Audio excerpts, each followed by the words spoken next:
베드로전서 2장 9절에 보면 그러나 너희는 택하신 족속이요 왕같은 제사장들이요 거룩한 나라요 그의 소유가 된 백성이니 이렇게 되어 있습니다. 지난주에 본문 말씀이었죠. 이 베드로전서 2장의 말씀은 출애굽기 19장의 내용을 지금 인용한 것입니다. 베드로 사도가 너희는 하나님의 소유고 왕같은 제사장이고 거룩한 백성이라고 할 때 이 사람들은 여러 곳에 흩어진 나그네와 같은 신앙인들이었어요. 로마 황제의 핍박, 이스라엘 왕의 박해를 피해서 흩어졌어요. 그것이 베드로서를 기록한 배경입니다. 핍박과 환난, 믿음을 붙잡고 숨어서 살아가고 있는 이들에게 용기를 주기 위해서 이 말씀을 인용한 건데 그 출애굽기 19장의 내용이 이겁니다. 너희는 모든 민족 중에서 내 소유가 되겠고 너희가 내게 대하여 제사장 나라가 되며 거룩한 백성이 되리라. 비슷하죠? 내용이. 히브리 노예들에게 전해야 해요. 그들의 상황은 무엇입니까? 온갖 어려운 난관을 극복하면서 파라오 군대 그 칼날 아래서 자유민이 된 지 60일 된 사람들, 사람이라고 하기에는 너무나 윤리의식과 생각과 삶과 습관과 지난 과거가 너무나 처참하고 형편없는 노예 집단, 이 히브리 노예들이 어떤 마음속에 정신적인 희망을 가졌겠습니까? 우리 인류 역사상 가장 야만적인 정신상태와 모습을 가진 사람들, 이 사람들이 히브리 노예들이었는데 이들이 광야에서 무슨 희망을 가졌을 것이며 무슨 미래에 대한 비전이 있었겠어요. 그러니 모세에게 먹을 걸 달라, 먹을 걸 주니 고기를 달라, 고기를 주니 마늘과 채소와 과일이 그립다, 메추라기를 주니 물을 달라, 죽일 곳이 없어서 이 광야에서 우리를 목말라 죽게 하고 배고파 죽게 하느냐, 이집트에 매장지가 없더냐, 돌아가자, 이런 말을 했던 사람들, 광야에 있는 그 허접한 집단. 그러니까 베드로 전서의 내용이나 출애굽기의 배경이 다 아주 처참한 사람들을 대상으로 한다는 거예요. 그리고 그 처참한 사람들이 지금 누구에게 쫓기고 있습니까? 로마 황제에게 쫓기고 있는 거예요. 세계 최강의 나라 이집트는 당시 세계 최고의 제국이었고 강국이었죠. 그 이집트의 파라오에게 지금 쫓기고 있는 거예요. 이 노예 집단이. 그들이 처한 곳은 척박한 땅, 광야. 마치 참새 한 마리가 독수리의 발톱 피해서 날아가고 있는 아주 위태롭고 그저 저 참새가 독수리의 발톱 아래 찢길 시간만 1분 뒤냐 2분 뒤냐 남아있을 뿐이에요.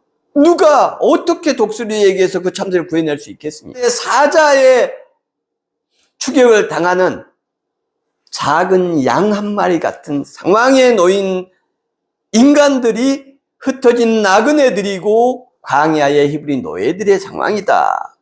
그런데 베드로는, 그런데 하나님은 너희는 택하신 족속이요 왕같은 제사장이요 거룩한 나라요 그의 하나님의 소유된 백성이다. 너희는 모든 민족 중에서 내 소유가 된 민족이고 너희가 내게 대하여 모든 나라 앞에서 제사장 나라가 될 것이며 제사장 나라가 될 것이다. 왕같은 제사장이 될 것이다. 도대체 제사장이 무엇인데 가장 절망적인 사람들, 그들을 제사장이라고 하느냐 이거죠. 창세기 14장의 본 말씀은 제사장 멜기세덱이 나오죠. 이게 성경 전체를 통해서 제사장, 코헨이라는 히브리어예요. 처음 나오는 대목입니다. 오늘 본문이. 원조 제사장으로 등장하는 멜기세덱이라는 사람을 통해서 제사장이 해야 될 일이 무엇인지를 성경을 가지고 살펴보려고 그래요. 성경 속에서 살피지 않으면 우리가 듣고 보고 배웠던 것을 가지고 판단을 합니다. 그럼 우리 제사장이 무엇이냐? 제사장은 제사 지내는 사람이죠. 구약 때 백성을 대신해서 백성의 죄를 용서하기 위해서 제사 지내는 사람들입니다. 그들은 아론의 지파였고요. 뭐 이렇게 레위인이었고요. 이야기할 겁니다. 그게 제사장의 모든 것이라고 생각하기가 쉬워요. 공부를 좀 더 많이 하신 분들은 루터의 만인 제사장서를 이야기할 수도 있겠죠. 그러나 여러분, 그것은 하나님의 말씀이 아니에요. 우리가 알고 있는 단편적인 제사장에 대한 지식, 그 단편적인 지식은 우리를 하나님께로 인도할 수 없습니다. 우리를 구원할 수 없어요. 하나님의 말씀이 우리를 자유케 할 것이고, 하나님의 말씀이 우리를 하나님의 진리 가운데로 인도합니다. 그래서 제사장에 대해서 본문 성경을 통해서 살펴보자는 거죠. 17절 우리 한번 읽어보겠습니다. 14장 17절. 아브라함이 그돌라오멜과 그의 함께한 왕들을 쳐부수고 그와 함께한 사람들은 14장 1절에 나와 있어요. 당시에 시날 왕 아므라벨과 엘라살 왕 아리옥과 엘람 왕 그돌라오멜과 고임 왕 디달이, 이게 이제 동맹군이죠. 소돔과 고모라 측에서의 반대 동맹군이 또 2절 나와요. 이들이 이제 싸웠다. 그런데 아브라함 일행이 전쟁에서 이기고 돌아왔어요. 여기서 아브라함의 일행이라는 것은 13절 말씀입니다. 마므레는 에스골의 형제요 또 아넬의 형제라. 이들은 아브라함과 동맹한 사람들이더라. 14절에 보면 단까지 쫓아가서 이렇게 되어 있어요. 아브라함이 있는 곳은 어디입니까? 소돔과 고모라 인근이죠. 이스라엘에서 가장 남쪽 사해 아래쪽에 위치합니다. 롯이 잡혀간 소돔과 고모라 지역은 이스라엘 전체를 볼 때 가장 남쪽 지역 중에 한 곳. 조카와 소돔과 고모라 백성들이 다 포로로 잡혀갔다는 소리를 아브라함이 들은 거죠. 그리고 마므레 삼형제와 전투 준비를 하고 자기 집에서 기른 사람들 300명 이상 그렇게 해서 이제 추격에 나선 겁니다. 거리가 얼마나 될까요? 단까지 대충 잡아도 약 한 150km 정도가 넘습니다.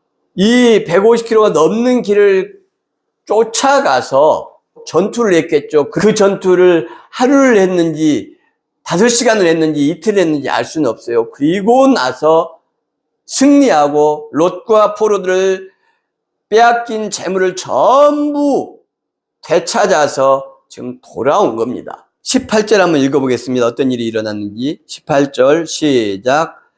왕 멜기세덱이 떡과 포도주를 가지고 나왔으니 그는 지극히 높으신 하나님의 제사장이다. 예, 이 제사장 코헨이 첫 번째 성경에서 등장하는 단어예요. 떡과 포도주를 가지고 나왔다.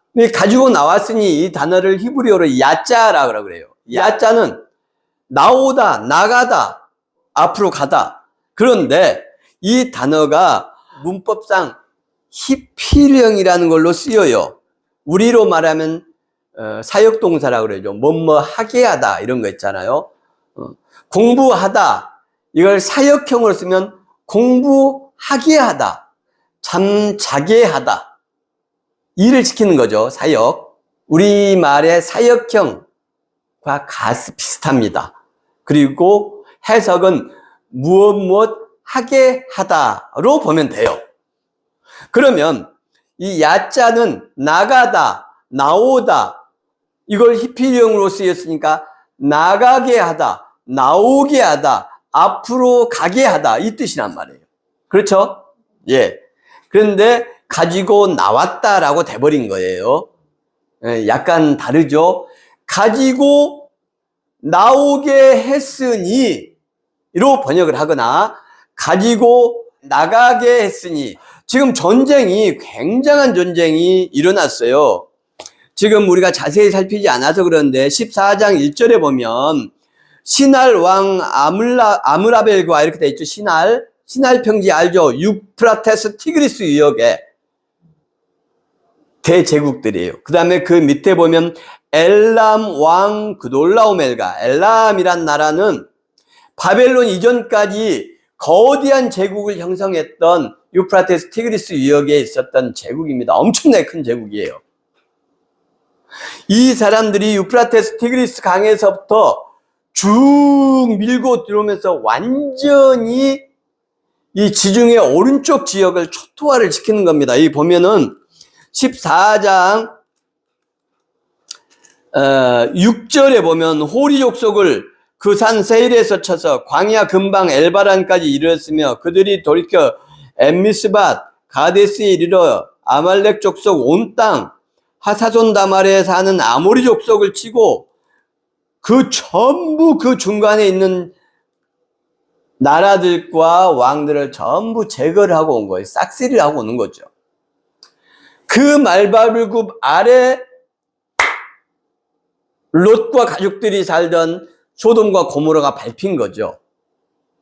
저항 한번 제대로 못 해보고 완전히 깡그리 폐허가 된 거예요. 포로의 가치도 없는 어린아이, 노약자, 할머니들, 여성들, 그리고 운 좋게 숨은, 그래서 살아남은 어떤 젊은 사람들 몇 정도겠지요. 집은 다 불탔고 아빠, 딸, 아내, 쓸만한 물건 전부 포로로 끌려가고 사라진 상태예요. 이들에게 무슨 희망이 있겠어요? 저항해볼 수도 없어요. 워낙에 거대한 나라가 군사를 이끌고 왔는데 민간인들이 무슨 수로 저항을 한단 말입니까? 돌멩이 들고 군인들과 싸울 수 있나요? 어떤 희망도 가질 수가 없는 거죠. 잠잘 것도 없고 먹을 것도 없고 좌절과 낙심과 절망 가운데서 몸부림치고 쓰러져 있는 이들에게 멜기세덱 이 제사장이 가서 한 게 뭐예요? 방금 야자, 히필령, 사역형, 뭐뭐를 하게 하다. 일어나서 힘을 내라. 하나님께서 아브라함을 도와서 그 젊은이들을 도와서 마므레 삼형제를 도와서 여러분들의 아들, 딸을 다시 되찾아올 것이다. 좌절하지 마라. 낙심하면 안 된다. 우리가 다시 일어서야 된다. 아브라함과 그 젊은이들이 승리하고 돌아오고 있을지도 모른다. 벌써 일주일이 됐다. 10일이 됐다. 일어나자. 용기를 갖자. 그들이 돌아오면 환영해 주자. 그들의 노고에 감사할 준비를 갖자. 이러면서 멜기세덱이 그들을 설득했을 거 아닙니까? 쓰러져 있는 사람들을, 이 제사장이. 그리고 떡과 포도주는 어디서 나옵니까? 자기들도 먹을 것이 없는 이 폐허의 난민들 앞에 무슨 떡과 포도주가 있었겠어요? 그럼 이 떡과 포도주는 어디서 나온 것이라고 볼 수 있나요? 제사장 멜기세덱이 이 자신의 떡과 포도주를 가지고 이 쓰러져 있는 불쌍한 사람들을 먹이고 어린아이를 먹이고 노인들을 먹이고 여성들을 먹였겠죠. 그러면서 어깨를 두들겨주고 위로하고 격려하고 손을 잡아 일으키면서 설득을 했을 겁니다. 그들이 드디어 힘을 얻고 용기를 얻어서 털고 일어나서 불도 끄고 잿더미도 좀 치우고 아브라함과 그 젊은이들이 그 군대를 이기고 돌아올지도 모른다 하는 기대로 쳐다보고 있었을 거 아니에요. 그때 아브라함과 젊은이들이 전쟁에서 지친 몸으로 오고 있는 겁니다. 얼마나 지쳤을까요? 150km 이상을 왕복을 했어요. 왕복 300km가 넘는 겁니다. 생명을 걸고 싸움을 했어요. 이 사람들의 몸과 마음이 지금 정상적인 상태에 있겠습니까? 정말 이 발걸음이 천근만근이었을 거예요. 물론 하나님의 은혜로 전쟁에서 승리했습니다. 자기들의 피를 흘림으로써 전쟁에서 승리했어요. 그러나 승리했다고 해서 피곤하지 않는 건 아니에요. 배가 고프지 않는 거 아닙니다. 잠이 안 오는 거 아니죠. 오히려 승리했기 때문에 안도할 수 있기 때문에 더 잠이 오고 더 긴장이 풀리고 더 다리에 힘이 풀리는 거잖아요. 그들이 하루라도 빨리 저 폐허의 남은 가족들에게 할아버지 할머니에게 좋은 소식, 복음의 소식, 복음 유앙겔리온, 전쟁에서 승리한 것이 첫 번째 유앙겔리온. 그 소식을 전해주기 위해서 지금 죽기 살기로 천근 만근 되는 몸을 이끌고 오고 있는 거잖아요. 제사장의 할 일 첫 번째, 좌절하고 낙심하고 쓰러진 사람들을 용기와 희망을 주고 일으키고 생기를 되찾게 하고 활력을 되찾게 하는 것 첫 번째. 그 떡과 포도주를 가지고 이 지쳐있는 아브라함 일행과 젊은이들과 마무리 삼형제의 동맹군을 먹였어요. 제사장의 일 두 번째, 이들은 쉼이 필요하고 잠이 필요했을 거예요. 쉬고 자고 포도주 마시고 휴식을 취할 수 있도록 해준 것. 두 번째, 제사장이 한 일, 제사 지내는 일이 아니고 자 승리를 주신 하나님께 찬양합시다 한 게 아니고 떡과 포도주를 주고 먹이고 쉬게 한 것. 두 번째 제사장이 해야 될 일이에요. 여기서 잊지 말아야 될 게 있어요. 멜기세덱이 하나님 믿는 사람들만 따로 구별하지 않았어요. 교회 다니는 사람들만 이쪽으로 좀 나오세요. 그들에게 떡과 포도주를 주고 나머지는 깻묵이나 먹어라 하지 않았어요. 세례받은 사람만 나오라 하지 않았어요. 구별하지 않았습니다. 다 그들은 마무리 삼형제와 청년들은 하나님을 믿지 않는 사람들이었어요. 하나님을 알지도 못하는 사람들이었습니다. 그러나 다 함께 하나님의 자녀예요. 그래서 제사장 멜기세덱이 구별하지 않고 모두에게 공평하게 먹인 것입니다. 우리 그리스도인들이, 우리 교회가 세상과 사회와 이웃들을 어떻게 대해야 될지 멜기세덱이 명확하게 알려주고 있는 것이죠. 19절 읽어보겠습니다. 19절 시작. 그가 아브라함에게 축복하여 이르되 천지의 주제이시여 지극히 높으신 하나님이여 아브라함에게 복을 주옵소서. 아멘. 세 번째 제사장이 해야 될 일, 아브라함에게 축복하여. 아브라함을 축복했어요. 하나님의 이름으로 아브라함에게 복을 주옵소서 축복을 해줬다. 이게 세 번째 해야 될 일입니다. 육체적인 허기와 결핍을 채워준 다음에는 정신적이고 심리적인, 정서적인, 신앙적인 부분을 충족시켜 줘야 돼요. 축복해줬다. 정서적 안정, 심리적 안정을 취할 수 있도록 도와준 거죠. 신앙적 평안을 공급해 준 것이죠. 이게 제사장이 해야 될 세 번째 축복이죠. 이 이야기를 들었을 때에 떡을 먹고 배가 부르고 이제 포도주를 마시고 전쟁의 전투의 모습들을 생각하면서 그 위험한 순간에 나를 생명을 구해줘서 고맙다. 어떻게 우리가 그 먼 거리를 갔다 왔는지 내가 다녀와 놓고도 내가 모르겠다. 우리가 어떻게 그 엄청난 군대와 싸워서 게릴라전에서 승리할 수 있었느냐. 이런 이야기를 하고 있을 때 축복해주고, 지금 아브라함은 개인만을 이야기하는 게 아닙니다. 여기서 아브라함은 대표성을 띠는 것이죠. 아브라함을 맞으러 나왔다. 아브라함만 맞는 겁니까? 그렇지 않아요. 아브라함에게만 떡과 포도주를 주는 겁니까? 그렇지 않아요. 구별하지 않았다는 것을 우리는 눈여겨봐야 됩니다. 굉장히 중요한 내용이에요. 교인들이, 하나님 믿는 사람들이 우리들끼리 모여서 찬양하고 기뻐하고 즐거워하고 사랑한다 형제님 자매님 하는 것 중요한 일이죠. 그러나 그걸로 끝나지 않아야 합니다. 이웃에게 떡과 포도주를 나눠야 되는 거예요. 그게 교회가 할 일이고 제사장이 할 일들이에요. 자기의 것, 나의 것을 가지고 어쩌면 나와 상관없는 이들, 그러나 배고프고 힘든 가운데 있는 이들을 먹이는 것, 이게 교회의 역할이고 제사장이 해야 될 일이고 그리스도인들의 사명인 것입니다. 아멘. 20절 시작. 자, 너희 대적을 내 손에 붙임. 뭐 전쟁에서 승리했단 말이죠. 이겼단 말이죠. 이게 중요해요. 휴식을 취하고 있는 그들을 축복해주고 그 다음에 그들의 업적, 그들의 수고, 그들의 땀, 그들의 눈물, 그들의 피를 지금 인정해주고 있는 거예요. 이야, 너희들 대단하다.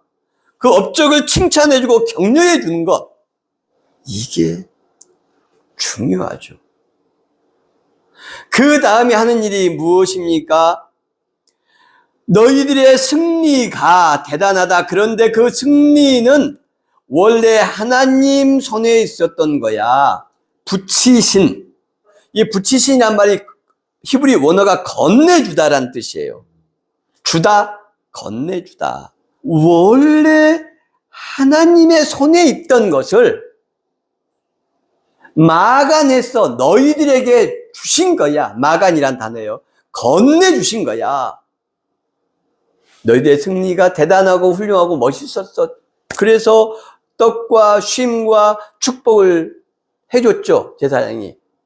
그리고 나서 그들의 업적, 땀, 눈물을 인정해주고 이제 하나님이 나옵니다. 순서가 중요하다는 거예요, 순서가.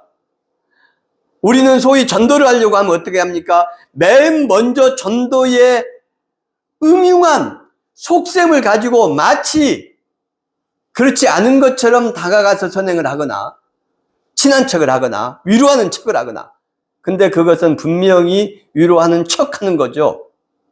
왜요? 전도하기 위해서. 이러면 안 된다는 겁니다.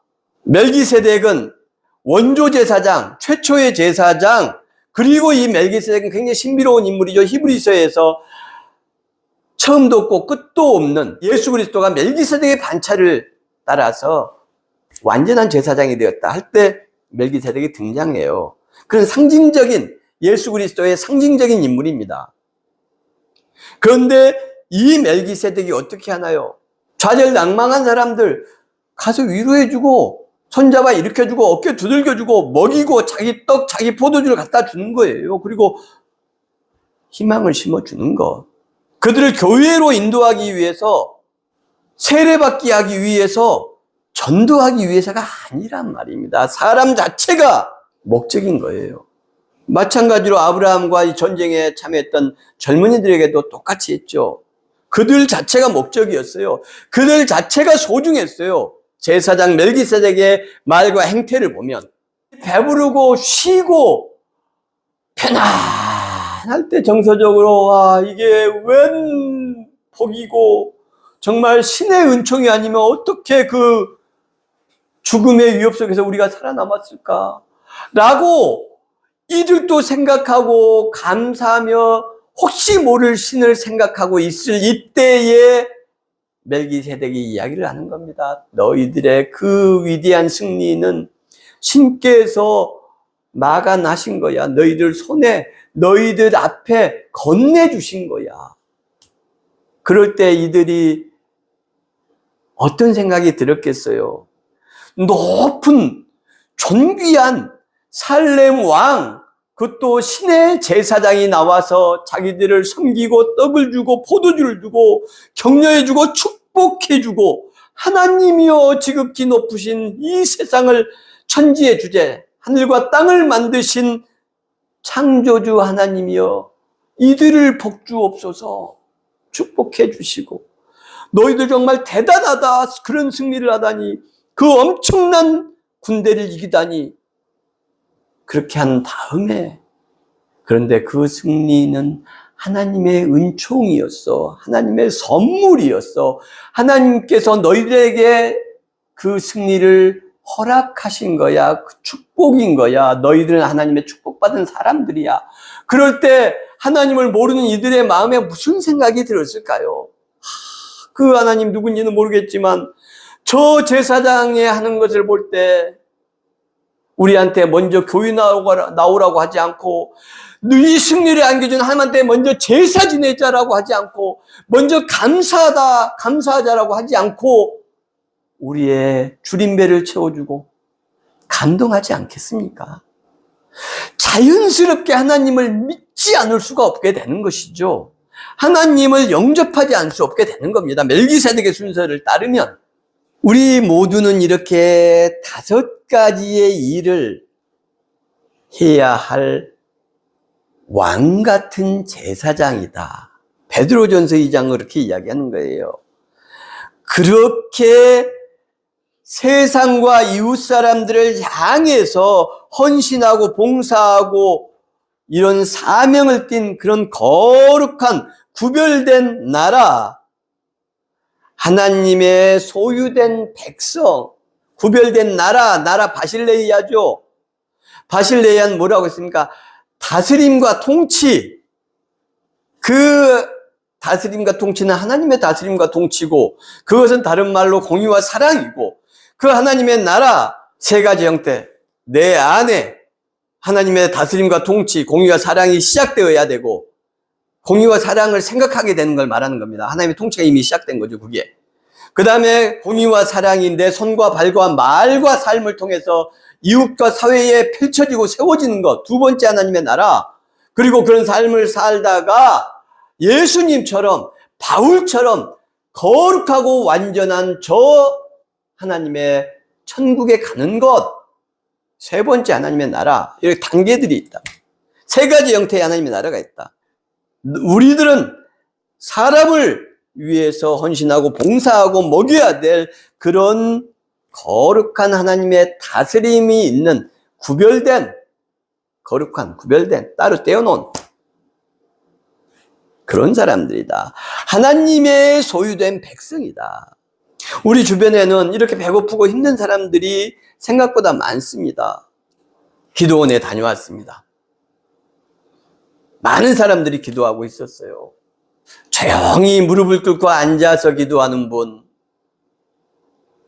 또 고개를 앞뒤로 흔들면서 기도하시는 분, 또 일어서서 손을 들고 기도하시는 분, 읊조리면서 조용히 기도하시는 분, 방언으로 기도하시는 분, 소리를 내지르면서 주여 주여 울면서 부르짖는 분, 많은 분들을 보았습니다. 그분들의 고통과 아픔과 슬픔이 전달되어서 눈물이 났고, 저분들의 저 아픔과 슬픔과 고통을 어떻게 도와주고 싶은데 아무것도 할 수 없는 부족한 내 자신을 보면서 또 눈물이 났습니다. 부산에 있는, 또 내려가면 만나게 될 많은 사람들도 가슴속에 저런 슬픔과 고통과 아픔을 안고서 하나님 앞에 부르짖고 울부짖는 영혼으로 살아가는 사람들에게 어떻게 해야 될까? 또 그런 생각을 하니 눈물이 났습니다. 그러나 어떤 특별한 하나님의 응답을 듣지 못했어요. 그런데 오늘 말씀을 통해서 하나님의 응답, 하나님의 음성을 듣습니다. 왕 같은 제사장, 거룩한 백성으로, 내가 돈이 많기 때문에, 내가 지식이 많기 때문에, 내가 남들이 갖지 못한 카리스마가 있기 때문에 우리가 다른 사람을 돕고 다른 사람을 돌보고 먹이고 일으킬 수 있는 게 아니다. 하나님의 다스림이 우리 내면에 시작됐고, 우리는 하나님의 자녀들이기 때문에, 그리고 하나님께서 따로 구별하신 세상에서 불러낸 에클레시아, 거룩한 무리이기 때문에, 제사장으로서 이런 일을 할 수 있다. 우리 주위에 어려운 사람들, 그들을 위해서 그들의 결핍을 채워주고 그들의 필요를 충족시켜주는 그런 한 해 2023년 됐으면 좋겠습니다. 그 길은 예수님께서 가신 길입니다. 그 길은 축복의 길입니다. 그런 특별한 하나님의 축복을 받는 한 해 되시기를 예수 그리스도 이름으로 축원합니다. 오늘 말씀을 통해서 올 한 해를 어떻게 살아야 될지 생각하고 다짐해 봅니다.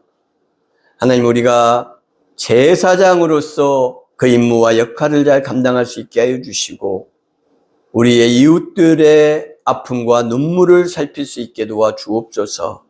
우리의 선한 행위와 삶을 통해서 하나님께 영광을 돌리게 하여 주옵소서. 예수님의 이름 받들어 기도드립니다. 아멘.